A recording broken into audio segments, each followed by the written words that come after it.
Thank you very much for joining our first seminar in our new academic external seminar series here at City-REDI.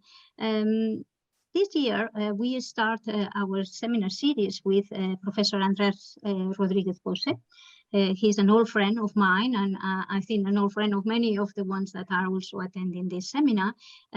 We are very appreciative that he has devoted time to present a paper.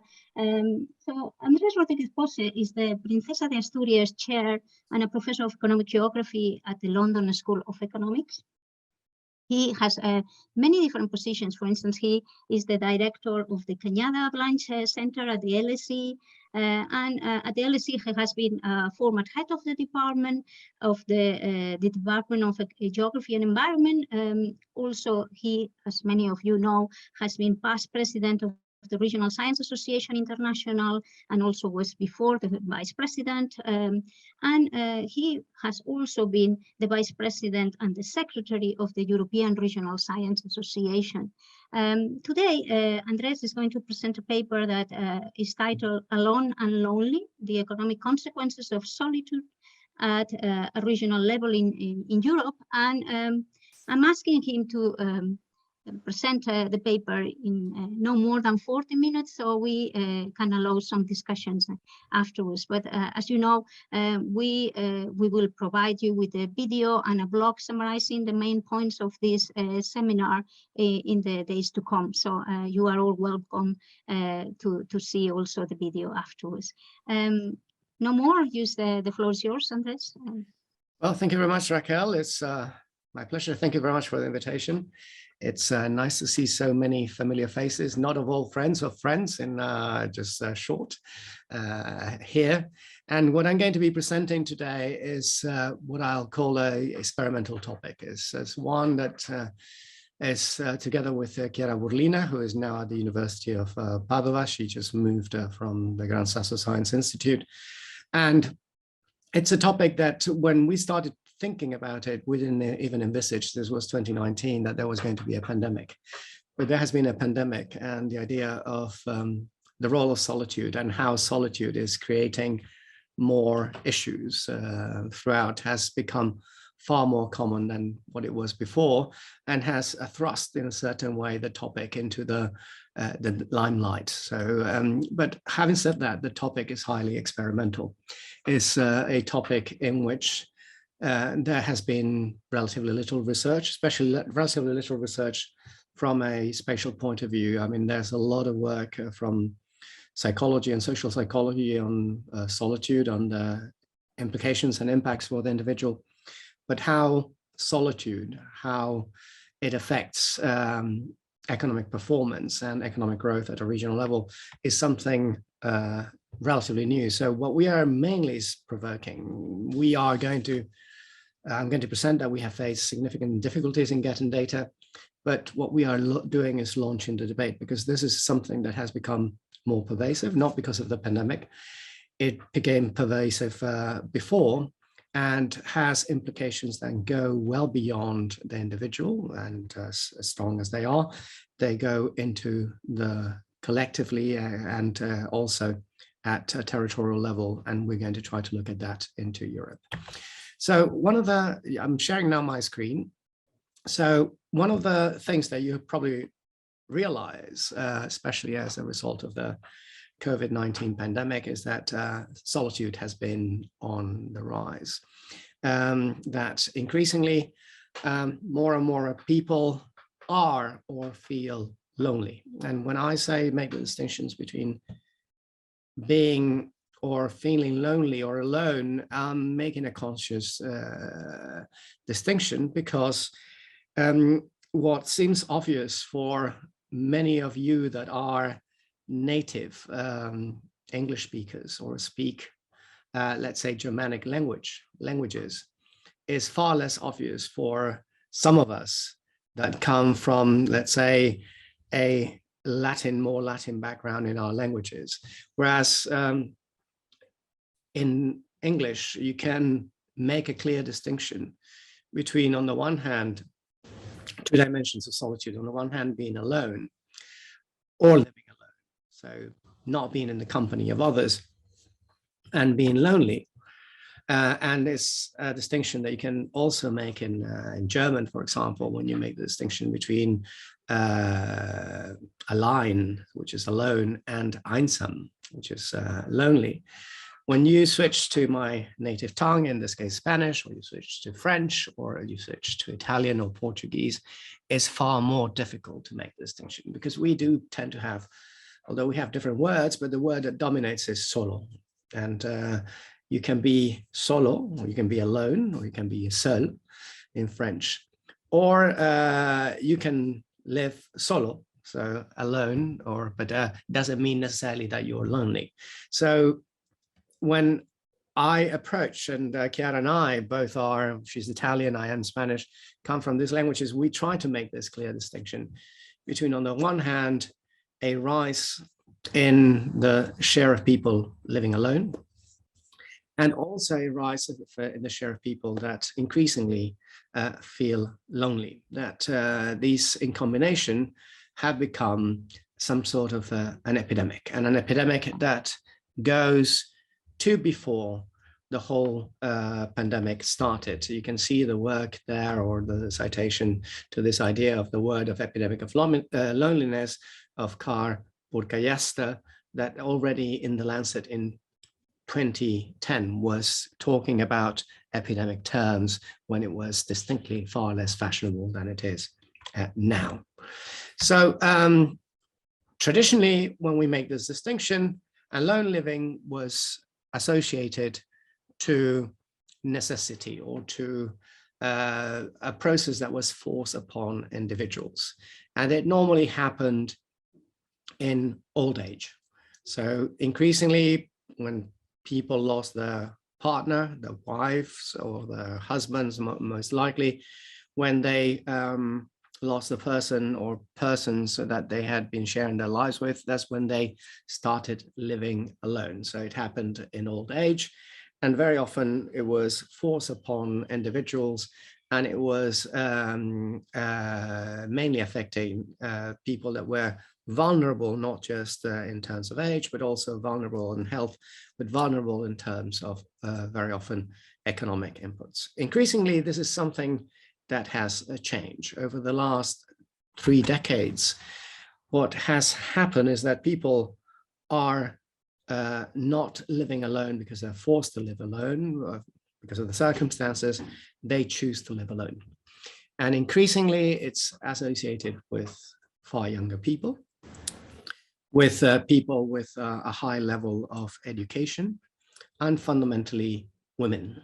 I hesitate to use the word, but this is a story in which empowered women decide that they can choose to live alone rather than enter into, let's say, partnerships or marriages from a very early age.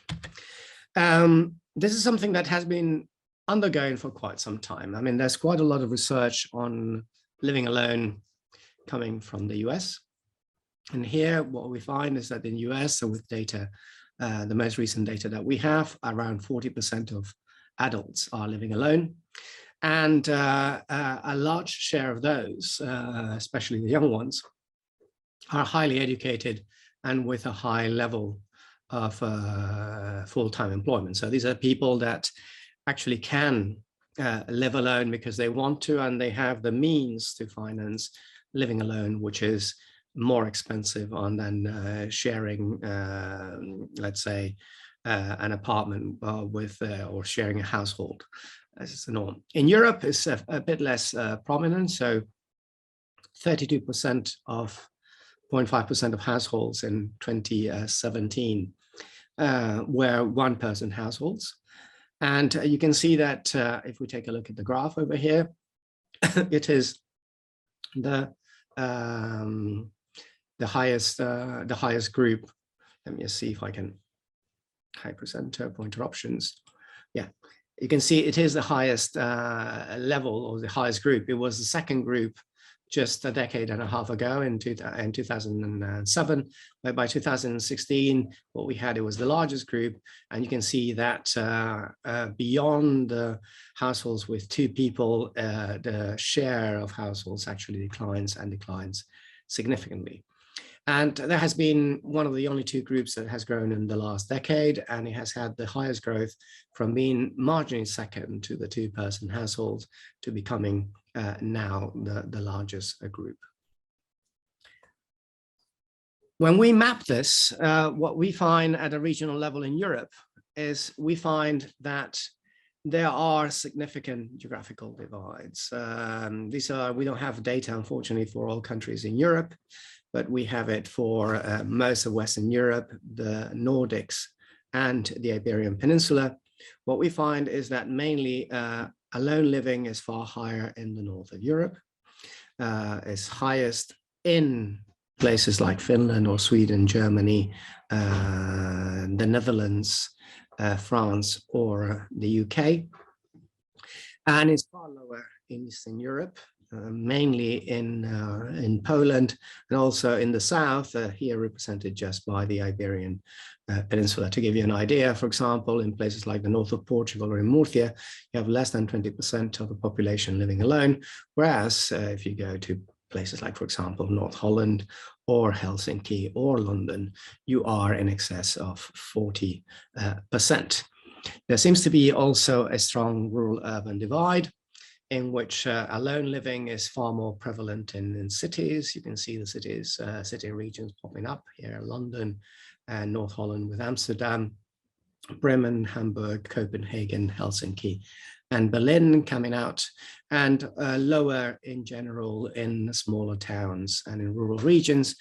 And you have, of course, very strong and very clear, very marked national borders, as alone living reflects factors like, for example, the educational attainment of people and educational markets as a result, and the capacity of people with high levels of education, especially when they are young, to get into the labor market. So it's far higher. You can see the gap and the clear division between, on the one hand, the Pyrenees marking the border between France and Spain, and in that respect, or the other river between Germany and Poland. I mean, there are exceptions. You can see, for example, that places like the south of England have got, outside London, the southeast, lower incidence of people living alone. That's the same in the Midlands, but then you move up to the northwest, and you move up to Yorkshire, Scotland, and the northeast, and what you find is that there's a much higher level, or much higher percentage of people living alone. Loneliness is another ball game, because it means a completely different thing. And the first difficulty we find here was alone living is relatively straightforward, that you can measure where people live with others or don't live with others. Measuring if people are lonely is a far more complicated, more subjective type of issue. Traditionally, this is done using what is known as the UCLA loneliness scale, which is highly valid for individuals. Unfortunately, we don't have that sort of data in Europe at a regional level in a way that can be transformed or territorialized and aggregated at a territorial level. So we have had to resort to an alternative, which is to try to create an index in which we can proxy whether people feel or are lonely by using other sort of information. And the best we could find was resorting to the European Social Survey.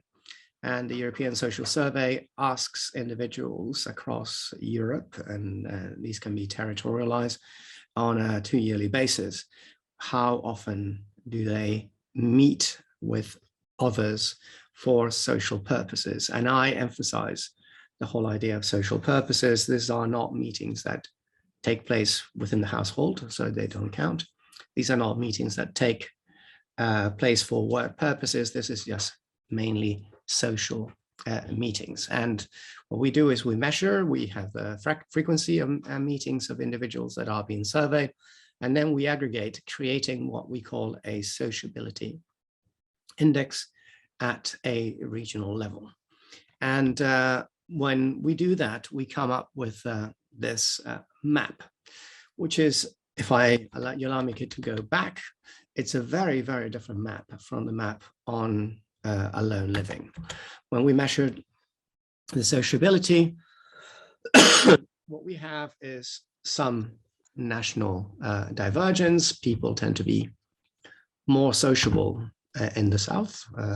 Here, the Iberian Peninsula, Portugal and Spain comes up on top, but there are high levels of sociability in places like, for example, many French regions, in the UK, and in parts of southern Scandinavia or western Poland.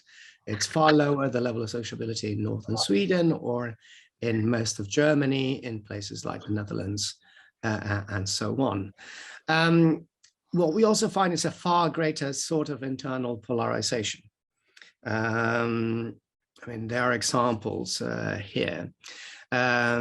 One example is in the case of Germany, where there's a very high level of sociability in the north, fundamentally in the land of Schleswig-Holstein, which is far greater than what we find in the south, in places like Baden-Württemberg, Hessen, or Rhineland-Palatinate and Rhineland-Pfalz.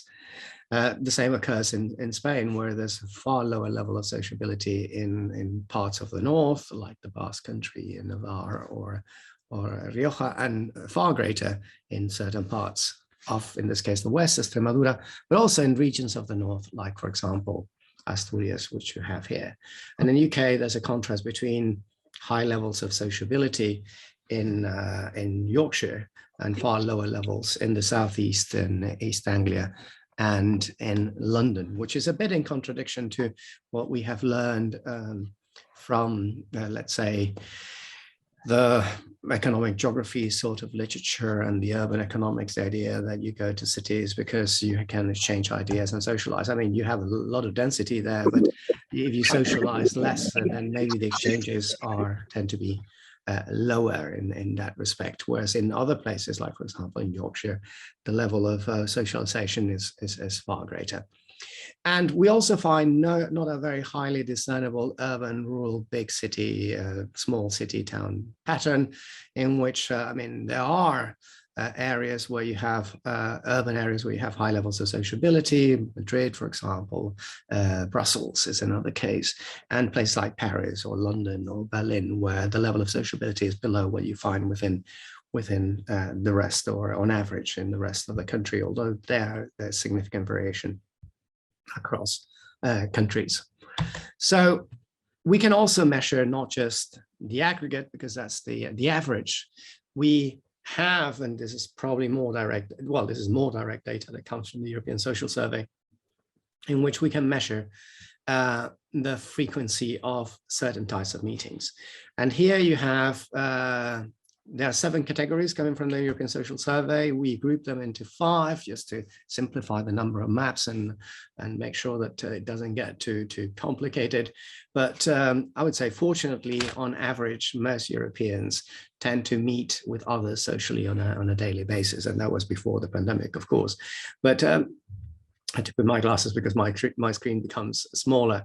What you find here is that, and look at the scale for the daily sort of meetings, what you find is that in many parts of Europe, people meet with others socially more than 30% of people meet with others socially on a daily basis. And that happens across the whole of Portugal, many parts of Spain, many parts of France, from Brittany all the way to Midi-Pyrénées, but also, surprise, surprise, in places where even sociability is lower, like the north of Sweden, but also western Sweden and in southern Sweden, in Skåne. Far lower levels of this sort of daily sociability. You find it in Central and Eastern countries, all the way from East Germany, the former communist areas, to Poland and Hungary. You have relatively healthy, so you see that the scale is more or less the same, of people meeting weekly on this map. But then I take you to people that actually claim never to meet others socially, which is here. You can take that the scale, thankfully, in my view, is lower. You have the highest category is more than 10%, and then the lowest is from 0 to 5. But you have that in general, there's less than 5% of the people living in Europe that claim never to meet others.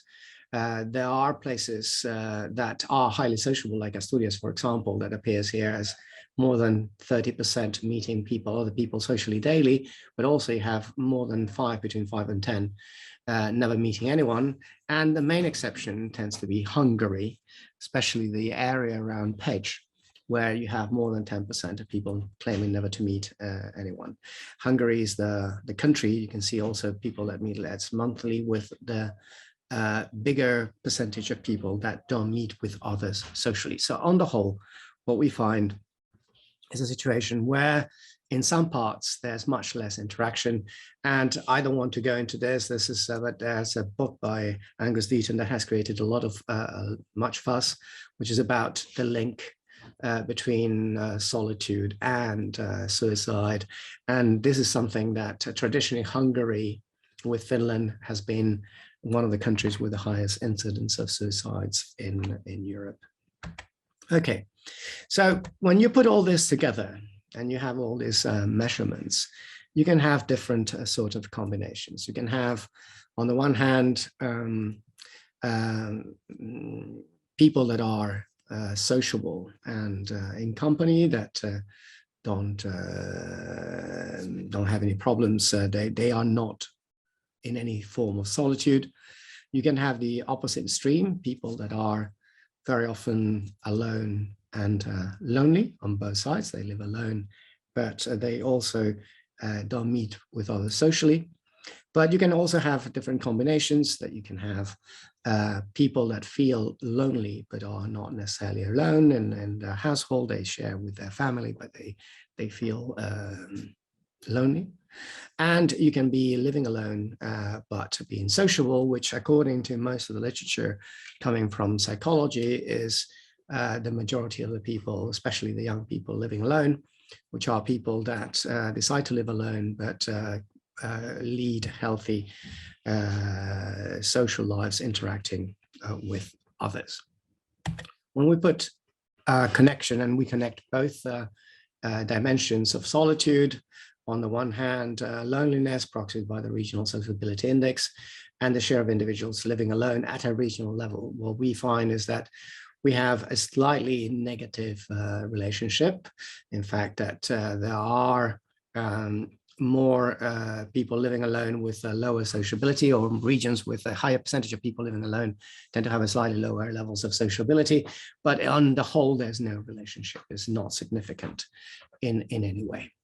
So this is describing what has been happening. The question is, when you have a society where you have more people living alone and more people feeling lonely, that affects their capacity to participate in places like the labor market, to conduct economic activity in different ways, and therefore it has economic consequences. And this is where we get into what is mostly uncharted territory. And when we start looking at all these factors, so the two dimensions, what is the connection between greater shares of people living alone and greater share of people having low levels of sociability? Therefore, we proxy people living or feeling lonely. And we end up in a situation whereby, in theory, when you had a society with a high percentage of people living alone, it was equated traditionally with an aging society in which people were living alone, were forced to live alone because of the normally the death or disappearance of a partner, and very often left in poverty. And that was something that was regarded as negative from an economic point of view. Having people living alone because of changes in status, through widowhood, through divorce, through loss of kin, and normally in old age was regarded as something negative. Having said that, from an economic perspective, having said that, because now it's people, or the share of households living alone is increasing because of choice, you end up in a situation, whereas it happens in adulthood and early adulthood, it's mainly happening to women and mainly happening to people with a high level of education that tend to be professionals with more or less stable jobs and means. So in theory, when you put all that, this increase that we have witnessed in recent years in people living alone should be connected to greater economic growth. But when we do the simple correlation, in which we put on the x-axis the share of individuals living alone, and on the y-axis the change of GDP per capita, we find no relationship whatsoever. I mean, a slightly negative slope, as you can see there, but it's so marginal and is not significant in any way. There seems to be that, in principle, unless you control for other things, it doesn't mean that there's a connection between living alone on aggregate with aggregate economic growth. When we take a look at loneliness, here the consensus is greater. Loneliness is mostly associated in whichever literature with lower economic activity. Why? Because loneliness is lack of sociability is very often linked to issues like health problems, to depression. Sometimes it has led to premature death through suicide or other factors. So people, when they are depressed or when they overlook their health, and therefore they might die prematurely. Also, in terms of economic geography, if you interact less, there's much less circulation moving around. There's much less of the benefits that are associated to tacit knowledge. So that should have a knock-on effect on the capacity to generate new ideas and to innovate. And the upsides are very, very limited. Some have claimed that if people are lonely, sometimes it's out of choice because they want some peace and quiet in order to get more concentration and produce more. But although that's an argument, I do think that the other two arguments are far stronger, and therefore, in principle, if you have a rising share of lonely individuals, it should be connected to lower levels of growth. But when we do the correlation, we find exactly the same as before. Here, the slope is almost flat. I was going to say marginally positive, it's not even positive, it's flat. And what you find is that more or bigger sociability is not really connected to greater economic growth per capita. So if there's any connection, it's because there are a lot of other factors that actually affect the relationship. And once you control for other factors, something might emerge in the lines of what we are expecting. So we have the hypothesis that in principle, lower levels of sociability, or conversely higher levels or higher degrees of loneliness, might result in lower economic activity and growth. That this relationship might not be linear, that if you socialize far too much and you keep on talking to friends all the time, etc., you end up doing very little economic activity, and therefore on aggregate, if you have that, it would have a lower impact. But if you never socialize, of course, then it will be the same. There should be some sort of non-linear relationship in which there should be a sweet spot somewhere where it's the optimum sort of level of socialization, and therefore of let's say degree of loneliness or aggregate loneliness for economic development. On the question of alone living, here we assume alongside most of the recent works that in fact, because most of the rise in people living alone is by young professionals, it should be connected to higher levels of economic growth. So in fact, alone or living alone should be positive for economic performance. Having bigger shares of people living alone, having more people feeling lonely should be negative for economic development, albeit with this caveat that the relationship might not be linear. So is this true? Is this, are we on the right track or not? So what we do is, well, we have limited amounts of data. So we have we cannot connect, or we cannot do panel analysis first because we haven't got all the variables that we include in the analysis are time invariant. Some of them are time invariant. And even if we had the ones that are time invariant and our age and the share of people living alone that comes from the 2011 census, if we had even time variant data, it changes so little, so age structure, for example, that it would be difficult to resort to this sort of panel analysis. And we could do random effects, but they might not be robust when we have unobserved region-specific effects that are correlated with other independent variables as they are. So what we have had to do is to use a Hausman-Taylor sort of method, econometric method, which actually solves the problem by using fixed random effects models, including some variables that are not correlated with other regressors that act as instruments of the endogenous time variant factors. So in the end, we have this sort of mix of fixed and random effects estimations that uses the within transformation or the time variant variables to calculate also as well the coefficients for the time invariant variables. So we have a model in which simply what we're trying to explain is the level of economic growth in recent years, and whether this is as a factor of, on the one hand, time invariant regressors, which in our case are alone living and the average age of the population in a region. We have variants that are correlated with them, and we have an error term. And what we have is this same logic applies to the time variant. Sorry, I said it the opposite way. So the X is the time invariant and the Zs are the time invariant regressors, which are in this case age and alone living, whereas we have time variant for loneliness and for all the other controls. And what we have is unfortunately not information for all countries.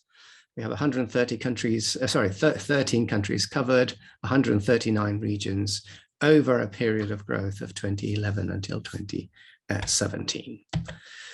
So what do we get?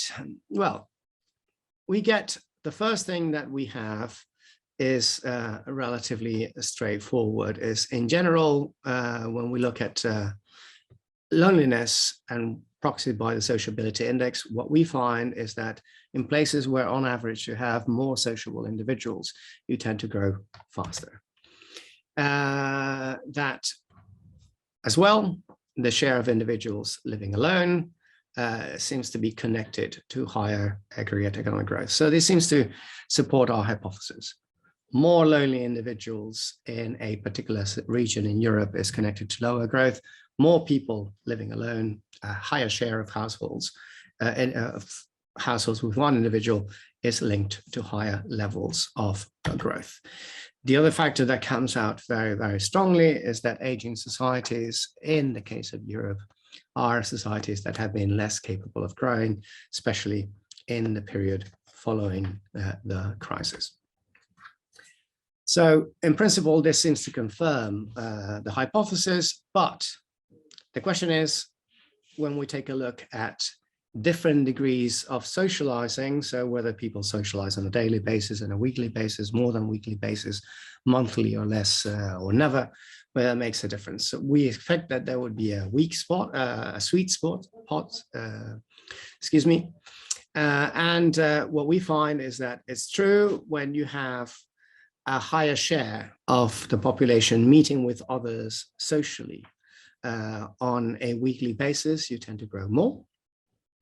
We also suspected that too much socializing would be bad. When you have people meeting with others on a daily basis socially, the growth is lower.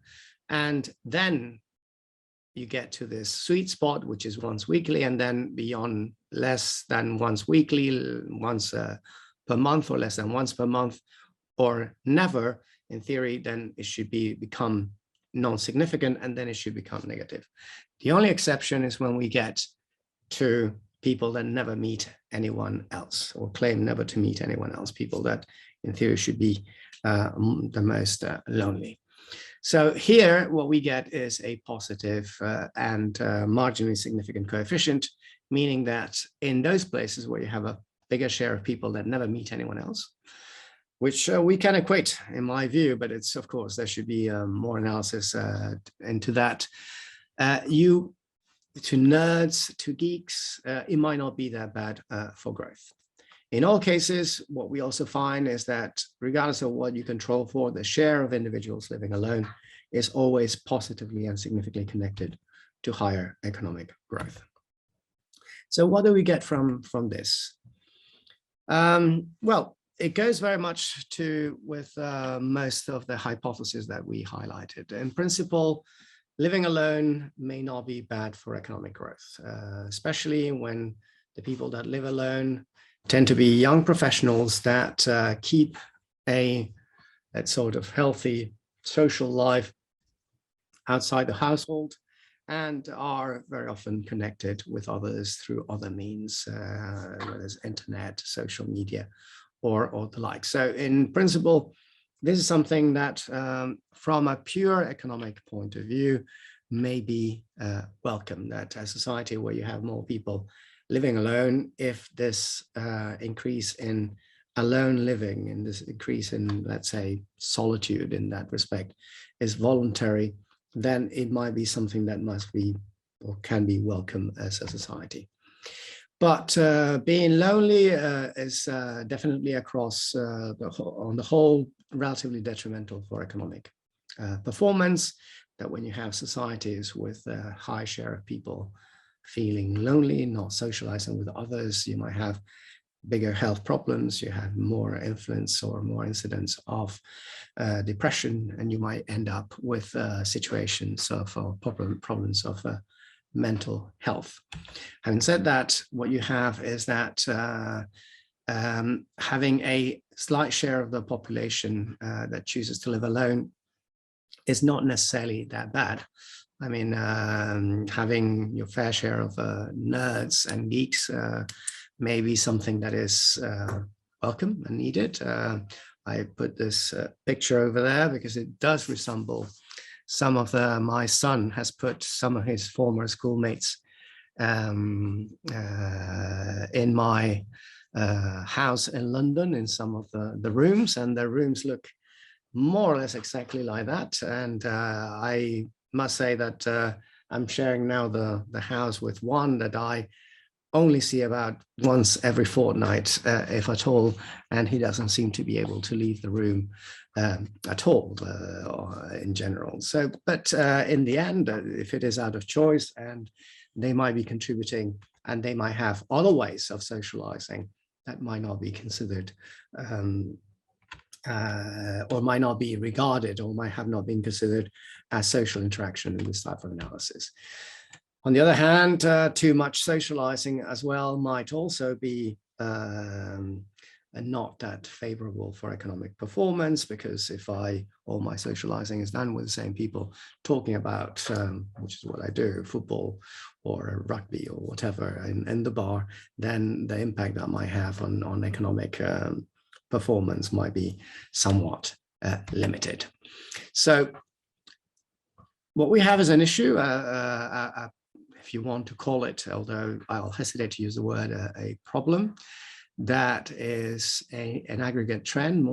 There's a greater rise of solitude, more people living alone, more people living lonely, and that has aggregate implications. So therefore is something that where policy might be interested in, and we're seeing that policy is becoming more and more interested in these issues that are being discussed in parliaments across Europe.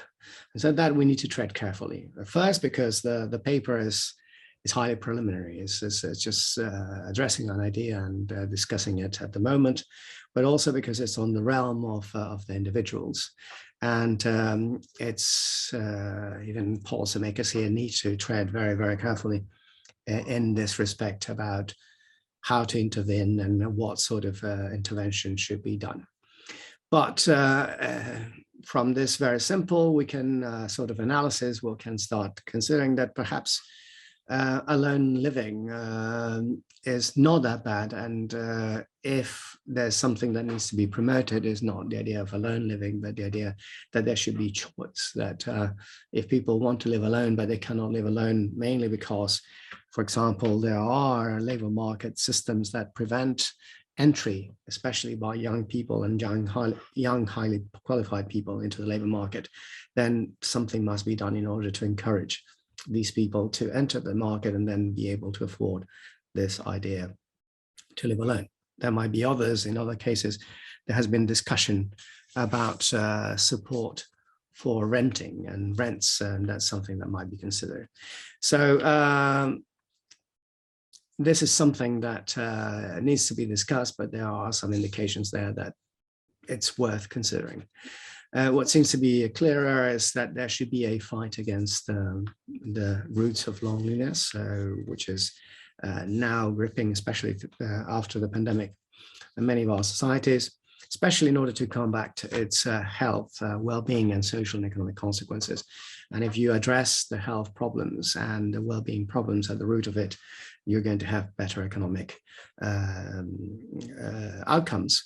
But respecting that minority, which may be more or less significant, depending on where we are in Europe or other parts of the world, that choose and want to live alone.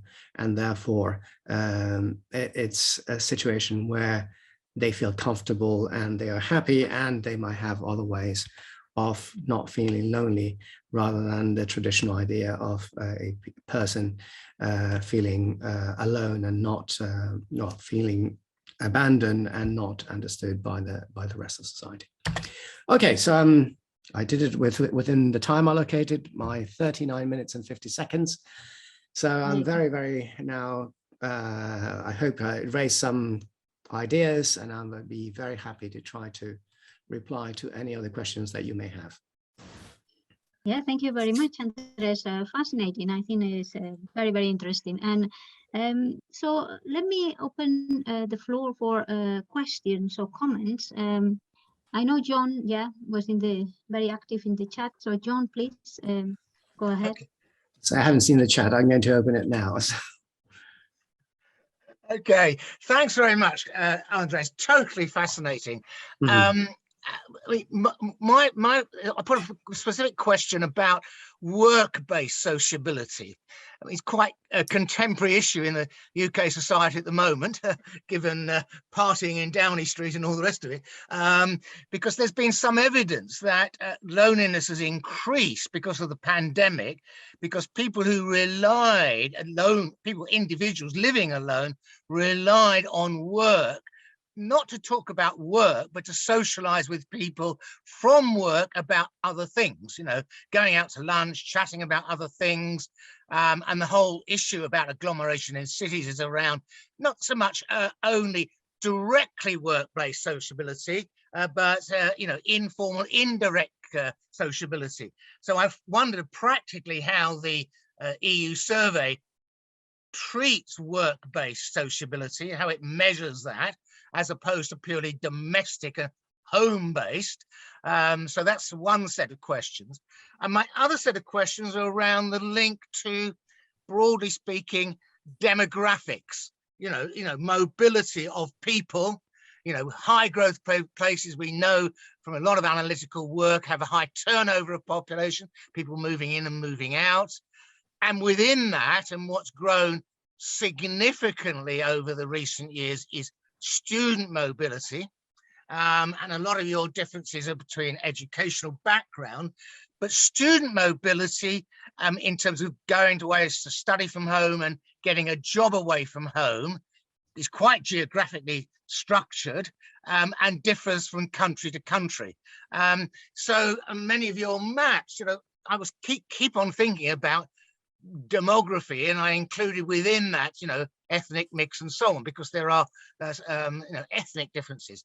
So a bundle of questions there, but the two of them, broadly speaking, are around work-based sociability on the one hand, and then a linked question about mobility of the general population. Thank you. Well, thank you very much, John. I can reply to questions, Raquel. All right, so thank you very much, John. On terms of work-based sociability, my understanding of the European Social Survey is that it measures social relationships. So a relationship at work would not be counted unless it is what you were saying before, which is that you go out with colleagues for lunch on a social basis. You make an interruption from work and then you talk about other things, or you go out with work colleagues that become your friends and you meet at the pubs, etc. That should be included. So the relationship here is meeting others outside the household and the work environment for social purposes. So in principle, that sort of sociability should be counted in the analysis. Having said that, and this is anecdotal evidence, but that coincides with what I've seen. I've been working in the UK now for 27 years, and the culture of work-based sociability has, at least from what I see in London, changed significantly. So when I started as a junior academic here at the LSE, we used to go as a group to the senior common room for lunch. There were some colleagues that stayed and had a sandwich in front of the computer, and I thought that was very, very odd. And we used to have several days a week of drinks at the pub after work, plus quite a few annual meetings of socializing. That has, by and large, disappeared, and at least at the LSE, I know from other colleagues that there has been a similar decline elsewhere. So the trend that we're seeing is now there would be much less sociability. Today, I mean, I had to rush for lunch, but I had a lunch alone in the senior common room, and very often now, instead of having it with 10 or 15 colleagues, I have it on a face-to-face basis with one or two to mainly talk about work.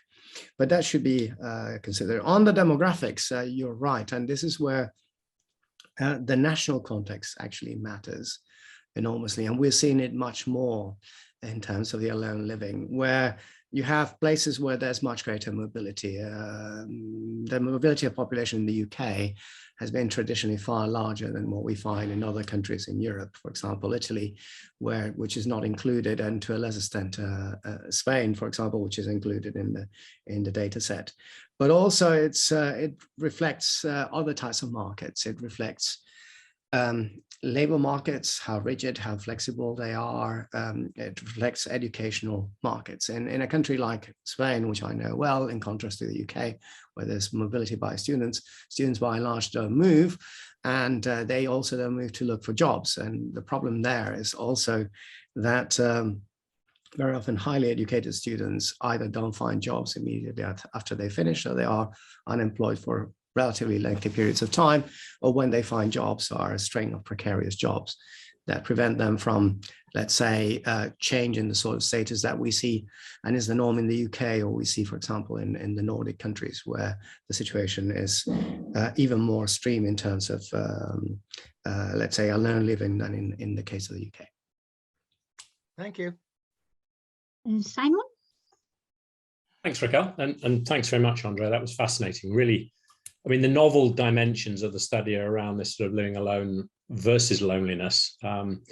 I guess what slightly more incrementally builds on past work is the correlations or lack of correlations between volume of interactions and some level of sort of output or performance. So I think you partly answered this when you responded to John, but I was interested if there was either an occupational breakdown and or an industry sector breakdown.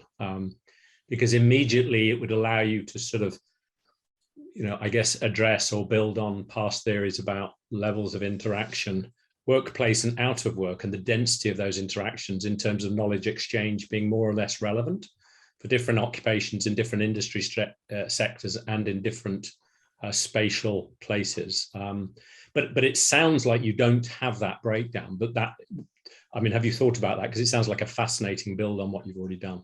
No, Simon, that's a very good proposal. In addition, to be honest, it's a combination that we really didn't think about it at the moment so far. We just were concerned about getting the basic results. And then also we have problems with data. So we had less information than what we wanted. And it's going to be difficult to get that sort of occupational breakdown for the type of regions that we have. Industrial structure should be easier at broad industrial levels, and it's something that we might want to consider including, because I think it would be very interesting. But having said that, we struggle with some of the basic indicators. For us, the gender dimension was important, but just getting the share of women living alone or share of men living alone was impossible. So we couldn't get it. So we just have overall, but we are sure that the gender dimension makes a big difference. I'm sure that the occupational breakdown and the industrial structure would be the same, and probably we will try, especially with the industrial structure, in which using data and getting the data should be far easier than with the occupational structure. Thank you very much. And now, Philip. Hi, thank you. I enjoyed your presentation. I just had a question really about how people are categorized as to whether they're living alone and how sensitive it is to the sort of complexity of sort of modern living arrangements. So I guess a kind of young professional who's living on their own might have the sort of income, the means to be able to rent or buy that entire property, whereas quite a few people on lower incomes might live in houses of multiple occupancy. So, I mean, they're essentially living on their own, but just within one room of a shared house. So they're unlikely to have a sort of shared or social connection to other people under that roof. I mean, I think it should come up on surveys probably, but I just wondered how it had been categorized in the data that you'd had. Okay, no, and the data is relatively simple at the moment, and it's not, doesn't look at the different types of arrangements. It comes from the census, and the question is, so looking at how many people live under one roof in a household in that respect. So whether it is the traditional, let's say, family or extended family or nuclear family, or whether it is multi-living arrangements that you mentioned or John mentioned earlier, this is something that is not made a distinction. There would be multiple households there. So it would be how many people live. So whether these are, let's say, 10 immigrants in 60 square kilometers living together, but from different families and very often different backgrounds and countries, and therefore being lonely, is something that wouldn't appear. I mean, if they are registered, then it would appear as a more than a household with more than 6 people there in one of those categories. So it's probably not the best sort of indication. As I said, the data are from we have the 2001 census, we have the 2011 census. There should be data coming out now already aggregated for the 2021 census on a comparative basis. But at the moment is what we have that. Having said that, what we notice and the different years that we have is a significant decline in the bigger households, and the only ones that, as I mentioned before, that seem to be rising are the people living alone or people living in well, I was going to say in couples, which might mean something else, and two-person households.